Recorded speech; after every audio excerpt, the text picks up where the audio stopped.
This week, the award-winning security blogger, researcher, and public speaker, Graham Cluley, is here with us this evening for our feature interview. Our technical segment will be detecting the Empire's Death Star attack. I'm very excited for this one. I did name that title. I'm kind of proud of it. I think the researcher who developed the attack technique deserves a lot of credit, and we'll talk about that during this segment. And that is with Javelin Networks. In our stories this week, all kinds of weird, they're kind of all over the place. Old WiMAX routers, non-lessons from WannaCry, beware of fireball malware. The interesting story about the FBI arrest the NSA contractor for leaking secrets. That was kind of interesting. Authentication. Oh, I talked about that one. TV hacks spark Middle East diplomatic crisis. That's an interesting one. And I want to talk on this show about 53% of enterprise flash installs are outdated. I think that's kind of interesting. Get the panel's take on this. Larry, you had some stories in there where, as well, a healthcare task force report on cybersecurity. Epic two-factor. Two-factor is kind of your thing lately, too. So. Awesome. I like this one. And more. Yeah. And you had automated path to domain admin with Death Star. So go figure. So we'll cover that.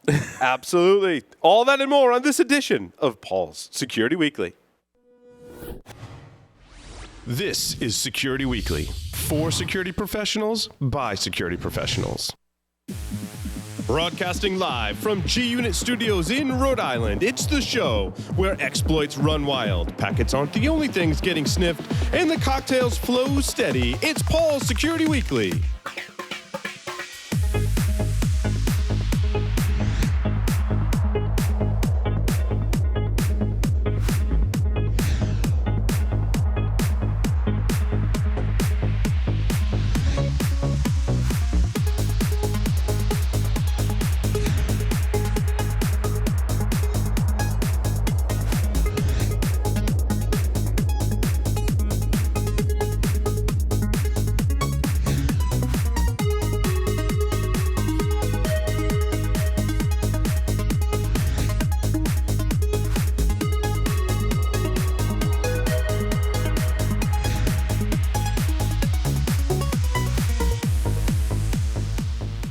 Brought to you by the SANS Institute, the most trusted source for computer security certification training and research. Visit SANS.org to explore their full curriculum and latest training offerings.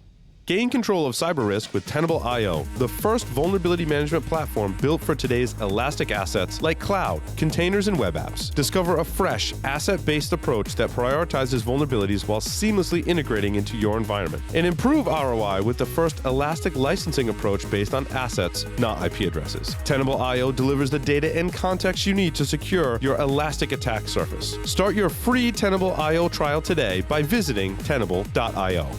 Onapsis is the leading provider of solutions to protect ERP systems from cyber attacks. Customers can secure their SAP and Oracle business-critical platforms from espionage, sabotage, and financial fraud risks. Visit them on the web at onapsis.com. And welcome to the show. But first, let me introduce you to our host. He's a man that is super excited that his PP works. Paul Sidori. Thank you, Larry. There's a good reason for that. Maybe we'll cover it on an upcoming segment. We have Inside Baseball. We have an application that we wrote here in-house, and God forbid, I actually contributed some code to it, which is scary in and of itself. But it's called PP Works, and it's podcast post-production works, as it were. So I called it PP. I named it. Why am I not surprised? I wrote a small amount of code for it, but I've been on this little project that I wanted to learn Docker and containers, so I Dockerized it because I can use Docker as a verb now, which is interesting. So you spent all day docking? Yes, that's a different verb, Larry. It just started to it's 90% work. There's some issues, but it actually worked today for the first time, just before the show. So Larry came in and we're all talking about PP works and how my PP works. Your PP works and your docking was successful. Yes. Sounds like a win all around. It was a good day. So the jokes just write themselves. So Larry is here with us, rejoicing for our PP works. Yes. And I'm rejoicing that PP works, not so much on the docking. Yes. Couple of quick announcements before we get into our interview. A reminder, IT Pro TV's courses now include Computer Hacking Forensic Investigator V9, Kali Linux, CompTIA A+ 901, and Accelerated CompTIA Security Plus. Premium annual memberships include all video content as well as access to virtual labs and Q&A forums. For a limited time, for our very special Security Weekly listeners and viewers, you get 30% off a monthly membership for the lifetime of your active subscription using the code SW30. Also, the first B-Sides in Uganda, B-Sides Kampala, is going to be held October 14th through the 15th. John Strinnen was joking that it might take more travel time to get to South Dakota than it would to Kampala. It's kind of interesting. The CFP is open until July 15th. They're looking for talks on network security, web app security, innovative attack and defense strategies, malware analysis, and robotics security. And bonus, if you bring your own robot, you can go to bsideskampala.com and get the skinny on submitting to their CFP. Our guest for this evening, I'm very excited to welcome Graham Cluley. And as I said, the award-winning security blogger, researcher, and public speaker. Graham, welcome to the show. Oh, stop it. Yes, hello. Lovely to be here. Thank you very much. It's nice to meet you. Your accent is just so lovely. I love the British accent. It's so soothing. Accent? You can. It's kind of an accent. There's some problem with the Skype. Yeah. The Skype is making you have a British accent. I don't know what's going on there. Bizarre. Ooh, strange. Okay. So, Graham, how did you get your start in information security and technology? Oh, my goodness. Well, I never really wanted to get into IT and computers and things like that. I really wanted to write, but I messed up my exams at school. So I was quite good at computers, and I began to write computer games, and I was selling games as shareware. And they used to ask people to send me some money, and so I could go and visit my girlfriend overseas. And if you gave me money, I'd then be able to go to the supermarket and buy cheesy biscuits, which I thought would be quite nice. And one day there was a big parcel on my doorstep, and inside wasn't a cheque for £5, but a cheque for £20. Is that a lot? Of cheesy biscuits. Is that a lot or a little in pounds? It's quite good. It's probably about I don't know, $25-30 in today's money. But you know, and at the time when you were writing shareware, that was a decent amount of money. It was decent, right? So, you know, and I was getting people registering every day. But this particular guy had sent £20, which is more than I asked for, a packet of cheesy biscuits, a copy of Dr. Solomon's antivirus toolkit, and there was a letter inside saying, "If you want a job, give me a call."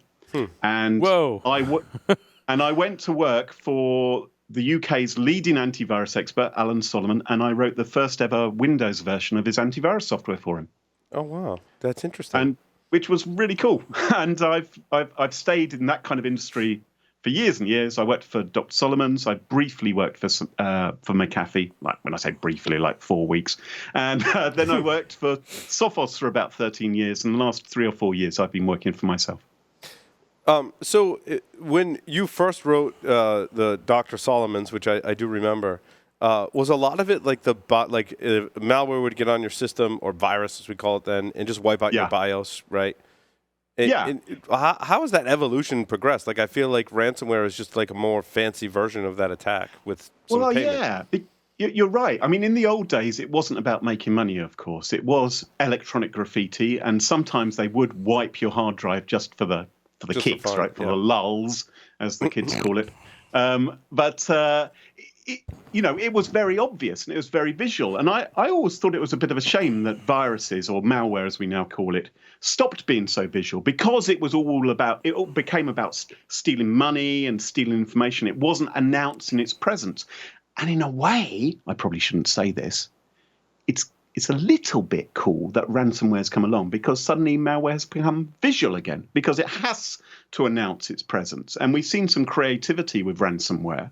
I was looking at one the other day. I think it's called the Captain Kirk ransomware or something like that. And it puts up some ASCII art of William Shatner and Leonard Nimoy, as it tells you that you're going to have to pay them bitcoins in order to get your files back. And you kind of think, okay, you shouldn't be doing this, guys. Obviously, it's criminal. Let's underline that. But at the same time, there's some creativity there as well.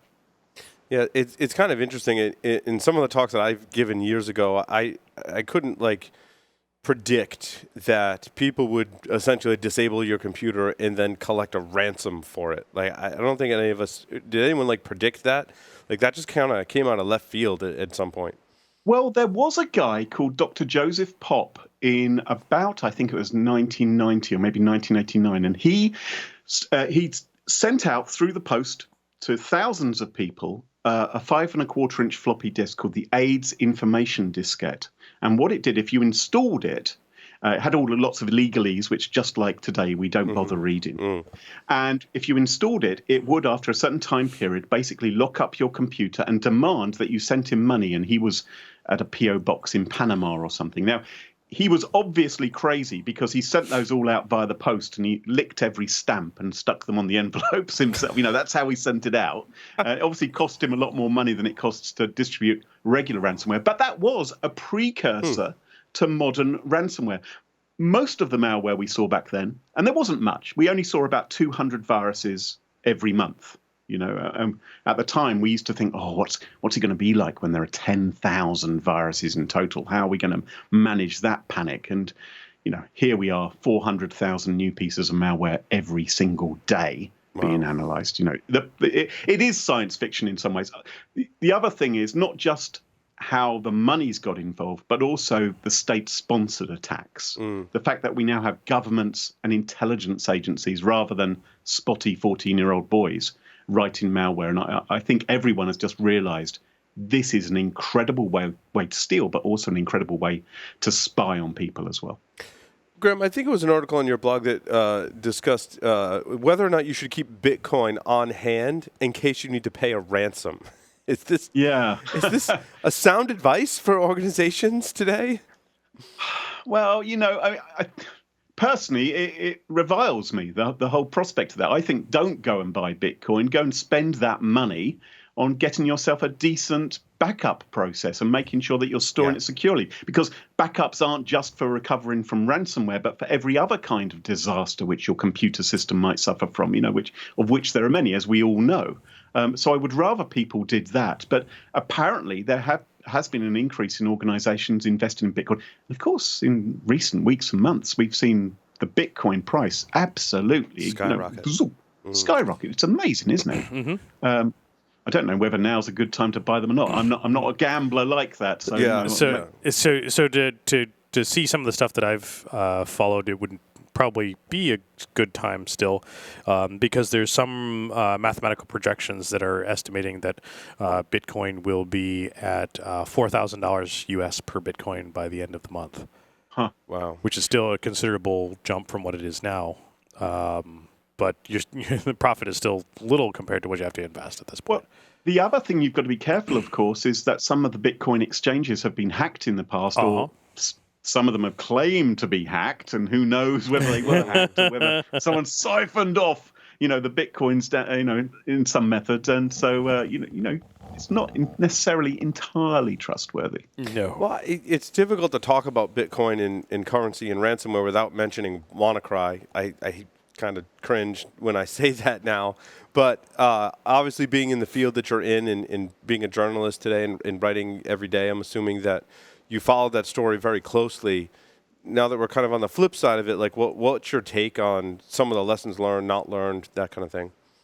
Well, I think you make a good point about lessons not learned, because what we saw here in the United Kingdom in particular was our National Health Service, which was hit very, very hard by WannaCry. It was national news. It was the lead story on all the TV stations. Everyone was talking about it.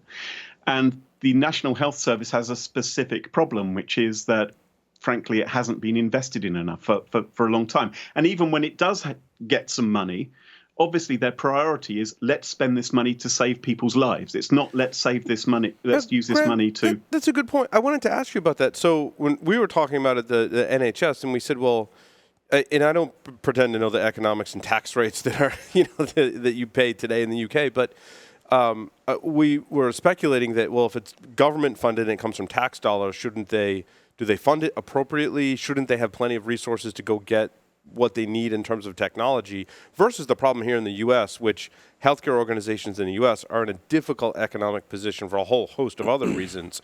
But I was curious what it was like, on the other side of the pond. Well, we obviously have a lot of challenges, right? The NHS is fantastic. Most people in the United Kingdom think it's the most amazing thing. And certainly when you have something go wrong with you or with your family, it's so fantastic that it's there. The problem is that we've had it a long time. We have an aging population, and so people are living longer, but you have ailments and people are smoking or, people are drinking, and the money which gets invested. We don't do such things. But you see, everyone thinks, it's just a case of getting rid of the Windows XP or the old computers. It isn't, because there's a lot of machinery and specialist medical equipment like MRI scanners and X-rays, which may only be capable of running via the driver which only supports Windows XP. And so they can't just upgrade the computer. Well, they could. They'd have to upgrade the MRI machine, which costs a fortune. Just to install. My wife works in medical imaging at a hospital here, and so since we've been together, she's been pretty much studying and advancing in that field. And I have some insights into some interesting things. Like, she happened to be working one day when they were installing a new MRI machine, and I was like, "What's that like?" She's like, She's like, "It took them like 2 days to install the machine because it's a giant magnet. There's special tools, special precautions they have to take. There's a crane that actually lifts it through the window. Just the installation process in some of this equipment is extremely expensive, let alone the machine itself." So the cost of that compared to maybe 3 or 4 days downtime of the computer, they're going to say, you know what? We're going to go with the downtime. And so when you say, what lessons haven't been learned, I have no confidence whatsoever that the NHS won't be hit again someday by something else. I mean, what was extraordinary, of course, about WannaCry, it was fairly regular ransomware, apart from the worm-like component, the fact that they were exploiting the shadow brokers exploit, the NSA exploit, which made it spread so far and wide. But I think things could have been much worse. Yeah. No, certainly. So let's see. Where do we want to go from here? Well, since we're talking about some of the differences in our countries and stuff like that, and I want to talk about the stream of headlines that we've seen since the U.S. election. And there's an election going on in the U.K. This evening, correct? Yeah. The results will be in. So the headline's reading that the Russian government meddled with the U.S. election beyond just hacking the DNC. And we've heard about the story. Largely, we haven't really talked a lot about it here on Paul Security Weekly because I feel like there was so much speculation and who really knows what happened. I feel like we were just consuming what the media was talking about. But I wanted to get your take on that, as you seem to be still covering it today. Well, it's the thing which really struck me, because obviously we were fascinated with your election, right? Because we thought, really, is this going to happen? So we all stayed up late to watch the results in America. And your results were coming in much, much more quickly than we do here in the UK. We have a system here of sort of whippets and pigeons to transmit our results. And they haven't even upgraded to XP yet. Whereas it seems like your results come in so quickly. So I guess you have some sort of computers involved, those newfangled things, which help you, at least in some states, and to count these things. And you have to say that if someone could meddle with those, then why wouldn't they try, at the very least? If only to gather information, if only maybe to cause some disruption. You could easily speculate that there may be countries overseas who would have a vested interest in that. And obviously, we've seen the email attacks as well. And, the leaking of the emails, and of course, the political decisions made by the likes of WikiLeaks as to what they are going to release, because WikiLeaks and Julian Assange obviously have an agenda, and, they are deciding, they are their own editors as to what they are going to release and what they don't release. And so I think they made their decisions. Whether it actually impacted the end result or not in America, I have no idea. I mean, I just can't predict anything with elections anymore. We had our Brexit, which is astonishing enough what happened there. Yeah, we were actually following that more closely than sometimes I think we follow US politics. Yeah, we're still in shock, to be honest, as to what's happened there, and we're having to live with the consequences now. But it's we're being told that Russia may well have obviously stolen emails from the Democrats, and maybe with the latest leak from the NSA as well, maybe there was more meddling going on. I frankly wouldn't put it past them. But as we all know, it is so very difficult to 100% attribute an attack to a particular country and to prove that it was that country and it was done with the endorsement of the leaders. But frankly, I wouldn't be surprised if it was. Agreed. Now, also some other interesting ones, and I don't particularly follow politics all that much, but I did read the transcript of the former FBI director's testimony today, Mr. Comey, and the questions were asked of him. Is there any doubt that the Russians attempted to hack the election via some cyber means? And there was a multiple of these questions of along the lines, is there any doubt that the Russians did this? Is there any doubt that the Russians did that? Is there any doubt that the Russians tried to influence the electoral system via cyber means? And his answer to all of those was no. There is no doubt. Right. And let's be fair about this, right? Before we start pointing our fingers at Russia, because we've pointed plenty of fingers before at China about other hacks, like the attacks against Google and others in the past. America are doing it as well. America have interfered with elections. Britain has, with GCHQ. We have hacked into organizations in other countries. Everybody's at it. I heard even the Greeks have written a Trojan horse. You can't trust the French. You never have been able to. So, everybody who's got a computer is using the internet to spy and effectively, for that horrible word, cyber warfare, if you want to call it.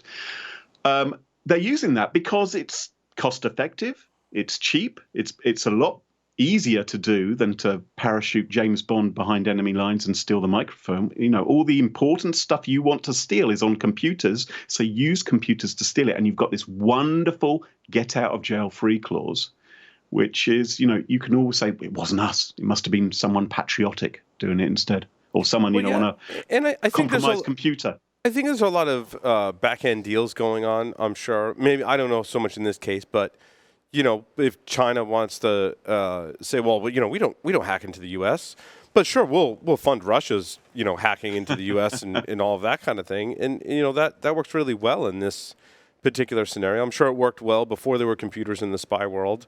And I think it's just translating to what's happening today. Of course, I base that solely on watching every single James Bond film there has ever been released. More than once. The sad thing is that they may not actually have to fund it that much. If you look at the details of how John Podesta was hacked, for instance, and the dumbness of his password and the fact that he was reusing passwords, these are not sophisticated attacks quite often. Although we do sometimes see zero-day attacks and exploit blah, blah, blah, all that. Most of what we're seeing is fairly basic, either booby-trapped Word documents installed in some malware onto your computer, or even more commonly, simple phishing emails where the social engineering tricks people into clicking on a link and handing over their password. So boy, oh boy, if that's how easy it is to hack a government. But I'm not surprised. Humans have always been the weakest link, right? Right, absolutely. I want to talk about another trend, Graham, that I've been seeing. There was more recent ones, but the one that sticks out of my mind is Netflix, the show Orange is the New Black. There was an attacker who obtained the next season that hadn't been released and was essentially, I think, demanding a ransom for that. And we've seen other TV show networks and others with this content. Essentially, they're not just distributing it on the internet. They're like, well, I have something of value, so why not ransomware? Do you think this is a trend that's going to continue? I think it is a growing trend, yeah. I think what some hacking groups are realizing is it's quite a pain, actually, to steal some data and then monetize it, credit card information and all that kind of stuff. It's like, oh, what a palaver that is. Instead of that, let's just do a different kind of blackmail. Let's take the data. We'll contact the organization and say, oh, yeah, we've stolen a few episodes of your TV show, or we've taken your HR database or your email archive, and unless you pay us, we are going to go to the security journalists. I get this sometimes. I have hackers contact me saying, we've stolen XYZ. Do you want to write about it? And I'm like, well, I don't want to help with your blackmail scheme. No, not particularly. But, I think we will see more of this. There is a group called the Dark Overlord you may be familiar with. And Dark Overlord have attacked, for instance, finance companies. And they've taken their data and threatened to post it up on the internet And of course, their intention is, unless you pay up, we are going to destroy your brand reputation. And so there are organizations who'll simply think, you know what, we'll pay the $10,000 or however much it is, because we can't afford it otherwise. Right. The damage which could be done.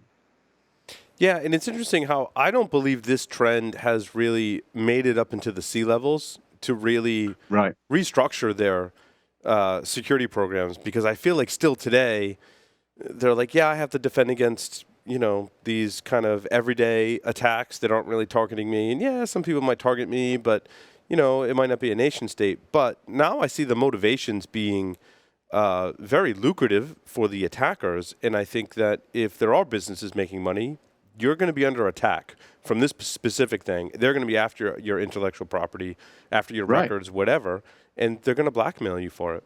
So you may have ticked up all the boxes to make sure that you're PCI compliant, for instance, right? Because you're worried about payment card details. But that is not enough. Anything which they get from you. Remember the hack against Sony, whoever did it. Some people think it was North Korea, some people think it wasn't. But, a lot of the damage which was done from the email archive, done to the reputation, the celebrities who found out that the senior executives at Sony were slagging them off. That kind of damage to the reputation can be pretty serious to organizations as well. So I think anyone who has data of value to them, even if it can't easily be monetized outside, you have to recognize that there may be a danger if someone else gains control over that and might attempt to blackmail you using that data.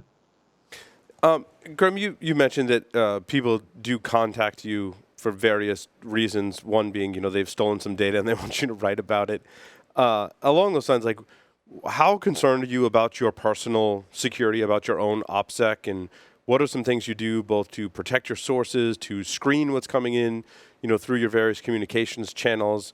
Because obviously, as we've seen with Brian Krebs, of course, folks like you are targets. And I'm actually kind of concerned for folks like you and Brian. Well, I think Brian is in a whole different league. And I remember I spoke to Brian when I first sort of set up independently, because I thought, hang on a minute, I'm going to be working from home.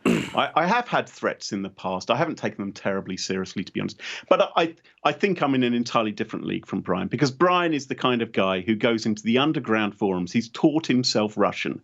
He is, breaking apart those groups and seriously affecting their financial money flow. I'm not doing that kind of stuff, to be honest. I think a large part of my job is really explaining these sometimes complicated threats to the regular public, trying to get regular people engaged and interested about how to protect themselves. So I'm not doing the same kind of cutting edge stuff, which Brian is amazing, right? He's absolutely astonishing. But we've had Brian on the show, and fantastic! We love his blog. It's great, and he's more on the. So what you're saying is Brian's more on the investigative side, than what you're covering. Okay, exactly.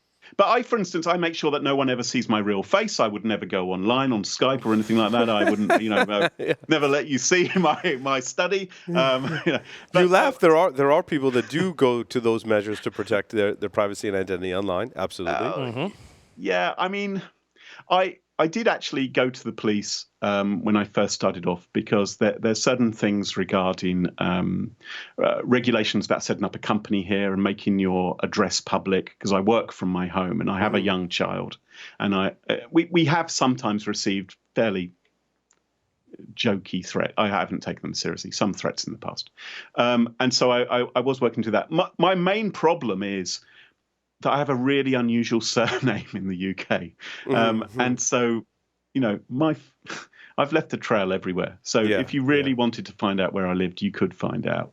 And there's no real way of sort of retracting that other than moving house sometime, and which my wife would love us to do, but we haven't done it yet. But I mean, I think generally everyone needs to be careful, right, about how much they share online and their privacy settings. And, I'm not the kind of guy who will announce, I'm going on holiday for 3 weeks to Orlando or something like that, because, silly things can happen. But I don't actually think through my line of work, the kind of stuff I'm doing at the moment, I don't think that puts me at risk from the serious organized criminal gangs. The ones who actually have sometimes threatened me have been more of the sort of hacktivists or some of the teenagers.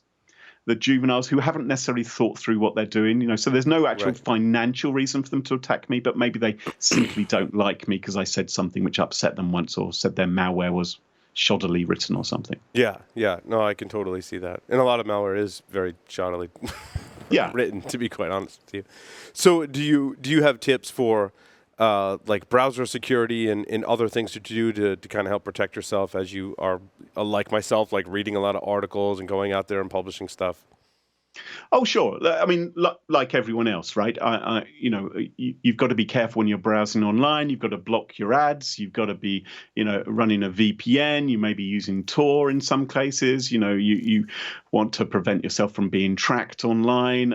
You may set up virtual machines, depending on what kind of pages you're going to.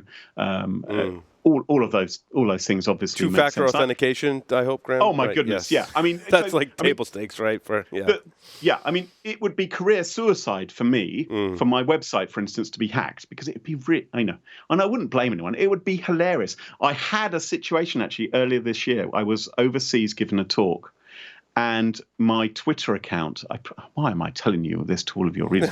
My Twitter account tweeted some Nazi spam, which wasn't from me. Oh, no.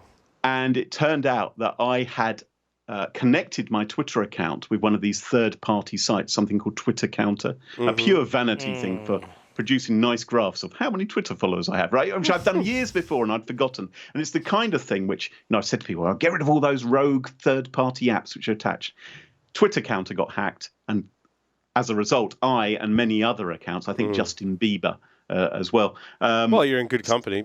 It's funny. I only follow Britney Spears on Twitter to find out when she gets hacked. There's some people that I have no interest in other than, she's bound to get hacked again. And so that happened. But fortunately, I was able to fix that quite quickly. But, the UK journalists in particular, the ones who know me well, had an absolute field day, because it's like, Graham Cluley got his Twitter hacked, as they put it.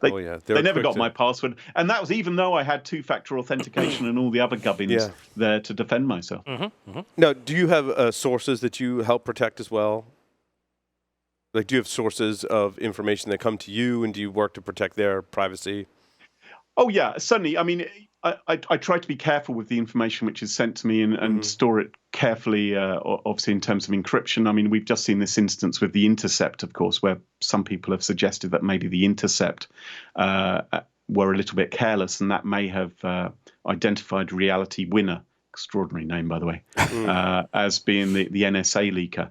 I think it's important to be careful about that. The other thing is, one thing where a lot of people have contacted me in the last 18 months to 2 years or so is about Ashley Madison. I've had a number of people who've contacted me who've received either blackmail emails as a consequence of being in the Ashley Madison database, or indeed received letters to their home demanding money. And it's really sick that blackmailers are doing that. But I've had a number of those sort of people contact me, and I've been talking privately with them as to how they should respond and what they should do, because a lot of those people are very scared that their partner may find out, or what the reaction may be, or what the workplace may find out. And I've been encouraging them to work with the authorities in case we're able to identify who those blackmailers are. I hope we are, because they're obviously complete scumbags. For sure. Yeah, I never I got a glimpse into that when I watched the documentary film about Edward Snowden. And there's some scenes. Which one? Well, no, there was the drama, and then there was the documentary. There was there's a few more now, I think, but it was the actual one where it was the live events taking place. Right. And he was Citizen 4. Citizen 4, thank you. And he was coaching the journalists.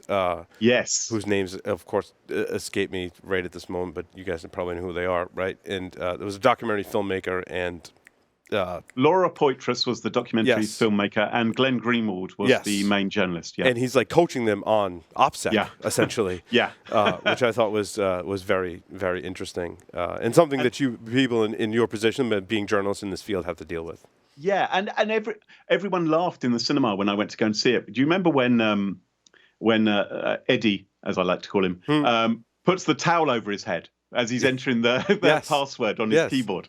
And everyone kind of goes, oh, how crazy. And it's like, well, is that crazy, actually? Yeah. Maybe for him it's sensible. I mean, that's what we do when we use ATMs, right? We cover to make sure a camera cannot see the PIN that we're entering. Right. Yeah, it's pretty crazy.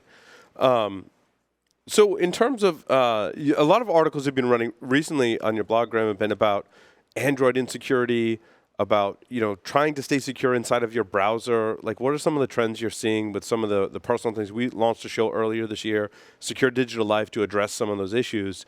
So I was curious your take on the whole Android security and Chrome browsing and things like Google doing some ad blocking. You mentioned ad blocking as being important. We run segments on that as well. So, like, how important that stuff, and what tips do you have for people? Well, and Android's fascinating because you have these sort of two sides of Android security. You have the Android security of if you're running the very latest version of Android. So that's great for those 17 people. And then you have I'm one of them. Version of I'm Android one of them. I have a Pixel. Pixel's awesome. I like it. Okay, so you've done the sensible thing, which is that you've bought. If you're going to buy an Android, in my view, you've got to get one from Google, right? Because and you're going to pay dearly for that. That's going to hit the wallet. Do you? I don't know what the price is. Yeah, here in the US, it definitely hits the wallet big time. Yeah, right. If you can find it. But what it means is that you're going to get the operating system updates in a timely fashion, and but there are so many Android devices, and I imagine this is true in America just as it is here. So many Android devices still being sold in the high street, which are already out of date and are never going to be updated. Yep. And I saw. Is disgraceful. I saw someone post on Facebook. A buddy of mine said that, hey, they're basically giving away these phones at whichever carrier this was, but it's of the variety that is, quote, end of life and is not going to get updates, but they're giving away for free. Yep. And well, so you don't go ahead, Graham. Don't be surprised when people buy them. I mean, it's right. Well, it's kind of like IoT devices as well, which I wanted to, of course, discuss. And well, Ukraine being in a different country and a different political climate, I wanted to get your take on this because we have this debate all the time on the show about, well, how much government involvement should there be, if any, in the regulation of IoT devices? Because clearly there are manufacturers, similar to the Android phone example, that are putting products on the market that contain software and security vulnerabilities. And should it be a government regulation? Should it be a standard, a policy, a guideline? How much should we enforce it? How do we enforce it? And what does that look like in other countries as well? Yeah. Especially the UK. Like, what are you folks talking about over your tea and stuff? So we don't have any regulations right now regarding this. However, there are movements. There is a group called ENISA, the European Institute, which is looking to implement security standards and privacy standards for IoT devices. And generally, I'm of a view, I don't like the government to get too involved, and do these things. And I think there's always a risk that when they put in regulations that manufacturers will say, well, let's just meet that regulation. Once we've got that tick mark, that's it. We don't have to do any more because it's just costing us more money than we need to spend. And that's a worry. However, there are pretty good European guidelines for things like electronic devices, whereby you have to have a certain mark to say, this is safe to plug into the mains and it's not going to shoot up in flames and so forth. And maybe these IoT security issues are of similar kind of severity in a way. And so I think we do probably need some sort of guideline, some sort of kite mark or check mark to say, yep, it's passed this test. What I don't want are manufacturers to think that was enough. But if introducing that would get rid of the very worst devices, then that has to be a good thing, I think. Because right now, I think we're on the road to hell with IoT. If I was going to talk about, what the biggest problem coming around is, it's not our computer security. It's all these other devices which we don't even realize have computers inside them, which are so poorly protected and have no updating infrastructure, for instance. Yeah, that's a big problem. And we're doomed. We all saw Mirai and what that did, but it's only going to get worse. And it's interesting. I think of when Larry and I were first researching some of these vulnerabilities, and we had the BT Home Hub. Is that still a thing? Like how does it work in the UK in terms of like your ISP providing that device? Is there been different things that have been happening to help secure those devices. I know at one time, like BT had this thing where it's like, oh, we can be a home security system and a telephone and a wireless router and the cable modem and the firewall, like all in one, and it'll be great. And it was like horribly insecure. Yeah, that's pretty much what we get. Okay. So it's still today. It's not much better in the US. We don't all have to go with BT. So there's been deregulation in recent years. So you don't have to go with British Telecom. There are other providers as well, and they all have their own little boxes with their brand on it. And some are better secured than others. But many of these devices will, of course, have common parts, which have been bought on the cheap from China. And security isn't necessarily always a priority. And sometimes they will have default usernames and passwords, or they have vulnerabilities. And so we are seeing our routers and our various Wi-Fi enabled devices being exploited by the bad guys. It's interesting that routers are just as vulnerable as routers. That's fascinating. Well, I'm sorry. We're back to. Wait a minute. Is somebody getting rooted? Because I think we're back to the whole docking conversation again. I love that. My early jobs, I was working for a lottery company, and we were on the phone with our office in Belgium. And the network engineer, who was extremely bright and very sharp, very good at what he did, used the term root, and I'd never heard it before. And I'm like, what's a router? I'm like, what? Is that some new device? That's awesome. I've come now that I speak Britain, so it's good. It's good. I can translate. You've been over the pond. You've been to Canada. That's right. Graham, I wanted to get your take on Microsoft this year because I think as a journalist covering security, we've certainly seen. I'm not a real journalist. You can't call me a journalist. Oh, you're a journalist. No, I'm not a proper journalist. I don't want to call you a blogger either because it's more than that. I think that.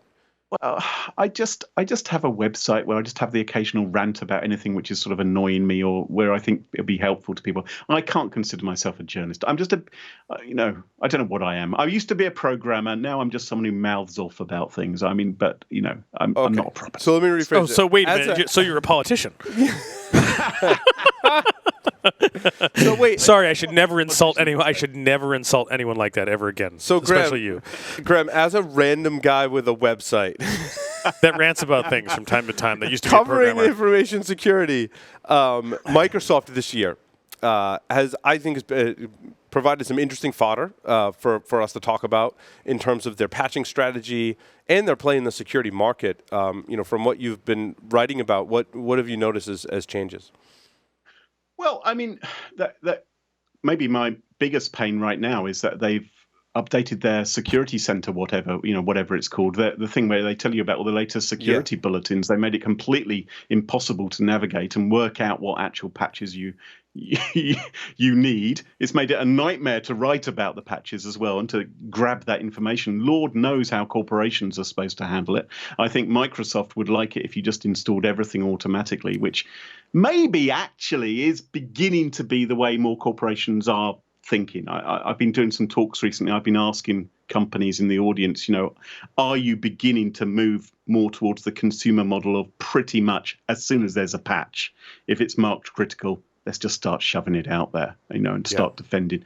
Maybe you roll it out on a small number of computers first, of course, but, just speeding up that process. And maybe that's actually why Microsoft has begun to change its approach with these sort of things. And I think that would make some sense with some of the revelations we've seen about vulnerabilities and how quickly they're being We've been beating that drum for like 15 years in security, right. So it's nice to know that, nice to know that people are starting to catch on. It's just got over here to the UK. Okay.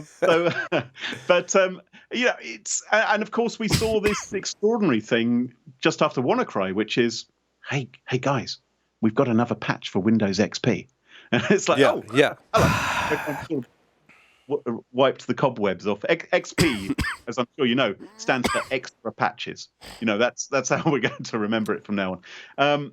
And I actually think they did the right thing pushing out the patch, to be honest, those XP users as well, because it's in Microsoft's interest to get as much of the computer ecosystem protected against bad stuff as possible, because otherwise people are just going to go and get a Mac or an iPad or something, aren't they? It's true. It's kind of interesting. One of the trends in technology we were talking about is we see Apple and even Microsoft coming out with like these high-end computing devices for like people like us, which I think is friggin' awesome, right? Like they're actually putting research and development into computers for people like us, where I'm like, yes, I need like Xeon processors and 120 gigs of RAM in my iMac. Absolutely. I've actually 5K needed it in display. my laptop, but that's another story altogether. Well, you can carry your iMac around with you. Microsoft has one now. It's a desktop. You can carry that around with you. Because I think largely most of the consumer computing market is tablets and phones and Chromebooks.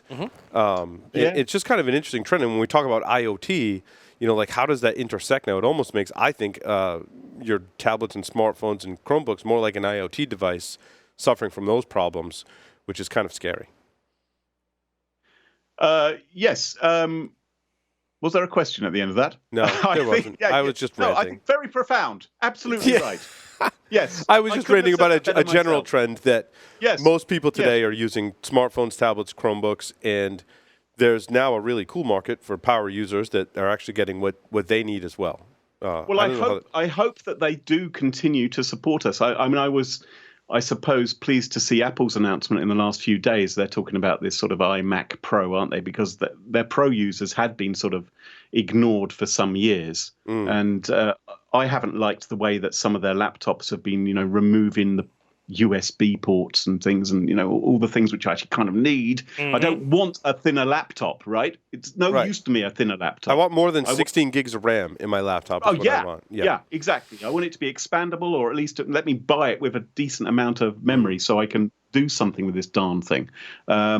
So I'm hopeful that they will continue to care about us. But of course, most of their money is coming from those vast numbers of consumers who want an iPhone 8 or something like that. We've got, but we've reached this point, haven't we, where you kind of don't need the new iPhone, right? I mean, I hardly take any photos. And even if it does have a better camera or something like that, I'm not going to be able to tell that it's a better photograph. I'm 48 years old. My eyes cannot tell, if the photo is in high def or not, or anything. I'm going like this all the time. So I do worry that there's a lot of bells and whistles being added, which are just there to make the spec sheet look good, rather than actually be something which is useful.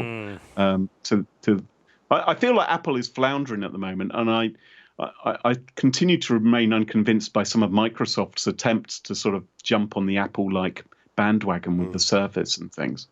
And Windows Phone, of course. Is that still a thing? I don't know. It is. So, Graham, do you notice any other trends recently, being about mid-year, that are happening in security today? I think from the talks I've been given, the real thing which is worrying IT teams right now is business email compromise. So it's the scam where you receive an email, or a junior member of your staff receives an email which appears to have come from the chief of finance or the CEO or something like that. And there have been a steady stream of organizations who've suffered from these kind of scams and have been tricked into simply moving money into another bank account. Right. And people think, who would be dumb enough to do that? And yet it really does happen. And I've seen case studies of organizations who've lost like $50 million from exactly that. And the bad guys did not have to write a single line of code or any malware whatsoever. All they had to do was write an email the right way. And in some of these attacks now, we're seeing that combined with the phone call which comes to the user as well, pretending to be the CEO. Or they've hacked the CEO's email, and so they continue an existing conversation which maybe was being had with finance. So they know how he talks. They've seen what they've been talking about in the past. They talk about, I'm glad you enjoyed the barbecue at the weekend. By the way, can you do this X, Y, and Z for me? And that really is the next platform for those letters from Nigeria, right? Yeah. Right. Those guys prove themselves to be very creative with all the different kinds of deaths and things which have happened. And really bad at English. And titles. and right? But those guys want cash, and now maybe if they strike gold, and occasionally they will, there's an enormous opportunity to make money through that kind of technique. And the criminals can, of course, find out so much about you. There's this, I don't know if are you aware of this dark web website, the underground one where has all the information about your company and who works where inside your company and their job history and how to contact them. You know about this thing? Yeah, it's called LinkedIn, right? Exactly. Yeah, it wasn't dark web. I was getting confused there. I'm like, what? Wait. Exactly. You got me. It's LinkedIn. And everyone thinks, oh, LinkedIn, marvelous. Yeah, I'm on LinkedIn. I'll do some willy waving. I'll have 1,500 connections on LinkedIn. Fantastic. It's like, what are you doing, right? What are you doing? You're telling everybody, your staff are willingly saying, oh, yes, I have just joined this company. And so the criminal can come along pretending to be the head of HR, contact the new recruit and say, welcome to the company. Please click on the link to our internal intranet. Here it is. I've given it to you. And then to your usual username and password to access the system. Find out your benefits. Those kind of things are happening all the time. I gave a talk recently at a legal conference, and I said to them, solicitors and things, and I said to them, how many of you have been attacked in this way? And 75% of them put their hands up. Whoa. So what's happening is, as you are buying a house, the criminals have hacked your email. They see that you're buying a house, and then maybe a couple of days before the money's going to move, they contact the solicitor and say, by the way, we've changed our bank accounts. When you get the money, please transfer it into this bank account instead. And there have been families who've lost £600,000, from these kind of scams. And it's like, are you going to get the money back? Who are you going to get it from? Yeah, It's because gone. once a bank transfer happens, it's one and done. That's it. Yep. There's no going back. It's not like the bank is going to, it's not like your regular bank account getting hacked or something and you're losing a little bit of money. It's 600,000 quid or $1 million or whatever. It's a huge amount of money. And it's going to take weeks, if not months, to clear that up. And during that time, you might be defaulting on your mortgages and whatever else. So this kind of business email compromise is hitting companies now, and it's costing them millions. Forget ransomware, which asks for $3,000. Those kind of attacks. And we saw this. It's not just money they're after. We saw Snapchat, for instance. They got attacked. One of their junior members of their HR department got approached via email, and they were asked, can you send us the personnel database and the W-2 tax information and things like that and the payroll notes? And that was sent to the scammer just by a convincing email. And so all of their employees were exposed as a consequence. So that, I think, is a really growing trend, and it's very difficult to stop it. You have to teach your staff that it's okay to say no to the CEO and other bosses, of course. Graham, I just have 5 somewhat silly questions to ask you as we conclude this interview. Are you ready? Sure. 3 words to describe yourself. Grumpy. Grumpy old man. There, that'll do. Wow. All right. Particularly when it comes to IoT. If you were a serial killer, what would be your weapon of choice? Oh. I expect a very British answer right about now. Irony. Irony. Not ironing. Not ironing. Right, irony. Irony. If you wrote a book about yourself, what would the title be? This is very difficult, guys. That's perfect. Okay. That's a great Humbug. Humbug. Okay. Graham, in the popular game of Ask Grabby Grabby, do you prefer to go first or second? So what is what ass? First of all, it's not ass, it's arse. Oh, okay? sorry. That's the British version. There's a US version. There's a European rule system. It's very popular in Europe. Which I'm surprised you haven't played already. So, well, they're not part of Europe anymore. So, that's my bad. You've lost the tradition of Ask Grabby Grabby. Don't remind me, because the British arses, frankly, are not of the same standard as the Belgian arses. And the Belgian asses are certainly better than the American asses. So if I go first, does that mean I am a grabber or a grabby? Again, it depends on if it's U.S. rules or European rules. Oh, my goodness. It's hard. Okay, second. Okay. Perfect. Graham, choose 2 celebrities to be your parents. Alive, dead, living or otherwise, or fictional or otherwise. Oh, my goodness. This is so difficult. Xena Warrior Princess. Oh, that's a good one. I like that. Yeah, I think she'd be pretty cool. And you won't know him. But doesn't matter. It doesn't matter. You do. We have a global audience. Okay, there's a guy called Alan Bennett. Yeah, we don't know him. Well, I don't know him. But that doesn't mean anything. He's like he talks like this. Yeah. Alan Bennett and Xena Warrior Princess. I think they would be a match in heaven. Go on YouTube. You'll find Alan Bennett. He's great. He was big in the 60s. We'll do that. Okay. We're going to have to now. Well, Graham, thank you very much for appearing on Paul Security Weekly. Just really quick before we end, your blog, and you have a podcast as well, correct? Yes, thank you for mentioning that. Yes, I am a new podcaster. I'm enjoying it. I've been doing it just for a few months. Isn't it fun, guys? We've been doing it for like 12 years, man. Like I know. If it wasn't fun, we wouldn't be still doing it. That's right. You're probably fed up with it by now, but no, I'm still enjoying it. So my podcast is called Smashing Security, and I co-host it with a couple of other people from the security industry, and it's all light-hearted drivel, like we've been doing for the last hour, rather than anything too serious. So listen to that. And if you look for Smashing Security, and if you want to find out more about me, I hang out at grahamclulley.com. No one can spell Cluley, but just have your best guess, and Google will fix some it other for us. search engine will probably work it out. Graham, thank you very much. With that, we're going to take a short break, come back with a fabulous technical segment on detecting the Empire's Death Star attack. Stay tuned.